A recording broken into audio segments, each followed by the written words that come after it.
ഒരു പ്രദേശത്തെ മുയലുകളെല്ലാം കൂടി ജീവനൊടുക്കാൻ തീരുമാനിച്ചു. ഈ കൂട്ട ആത്മഹത്യക്ക് മുയലുകളെ പ്രേരിപ്പിച്ചത് എന്തായിരുന്നു എന്ന് കൂടി പറയാം. ജീവിതത്തിൽ എപ്പോഴും പേടി, ഒരിടത്തും സമാധാനമില്ല, ഒരു വഴിയിലൂടെയും വിശ്വസിച്ചു പോകാൻ പറ്റില്ല, ശത്രുക്കൾ പാത്തും പതുങ്ങിയും എവിടെയും ഉണ്ടാകും. എപ്പോഴാണ് ആരുടെയെല്ലാമാണ് ജീവൻ പോവുക എന്നത് ഒരു നിശ്ചയവുമില്ല. ഏതു നിമിഷവും ഒറ്റയ്ക്കോ കൂട്ടമായി തന്നെയോ കൊല്ലപ്പെട്ടേക്കാം. ഇത്തരമൊരു ജീവിതം എന്തർത്ഥം? എങ്ങനെ ഈ സാഹചര്യത്തിൽ ജീവിക്കാനാവും? ജീവിതത്തേക്കാൾ നല്ലത് മരണം തന്നെ. എല്ലാവരും ഒന്നിച്ചങ്ങ് ജീവനൊടുക്കിയാൽ പിന്നെ ഭയക്കേണ്ടല്ലോ. അതുകൊണ്ട് മുയലുകളെല്ലാം കൂടി ഒന്നിച്ചിരുന്ന് ആലോചിച്ചെടുത്ത തീരുമാനമാണ് കൂട്ടാത്മഹത്യ. അടുത്ത പ്രശ്നം എല്ലാവരും കൂടി ഒന്നിച്ച് ഒരേ സമയം എങ്ങനെ ആത്മഹത്യ ചെയ്യും എന്നതായിരുന്നു. ചർച്ചയിൽ അതിനു മാർഗം കണ്ടെത്താൻ കഴിഞ്ഞു. സമീപത്ത് വലിയൊരു തടാകമുണ്ട്, ധാരാളം ജലവുമുണ്ട്.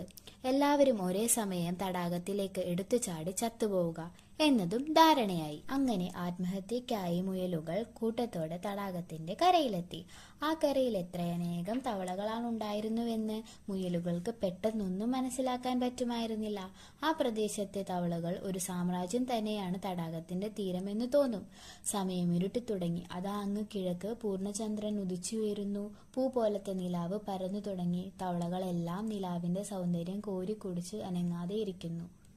മുയൽക്കൂട്ടം തീരത്തേക്കു നീങ്ങി. തവളക്കൂട്ടത്തിനാകെ വല്ലാത്ത ഭയമായി. വലിയൊരു മുയൽക്കൂട്ടം ഓടിക്കിതച്ച് തങ്ങൾ സ്വസ്ഥമായിരിക്കുന്ന സ്ഥലത്തേക്ക് തന്നെ വരുന്നു.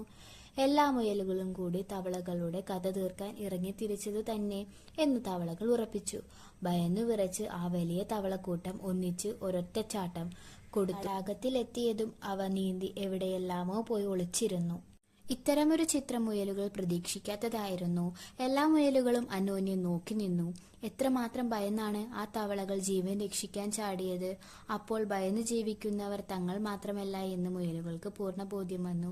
ഈ പാവങ്ങളായ മുയലുകളെ ഇത്രയേറെ പേടിച്ച് ജീവിക്കുന്ന പാവം അശക്തരായ തവളകൾ, ഇങ്ങനെ ദുർബലരായ എത്രയെത്ര പേർ ശക്തന്മാരെ ഭയന്ന് ജീവിക്കുന്നു. ഈ ചിന്തകൾ ഉണർന്നപ്പോൾ മുയലുകൾ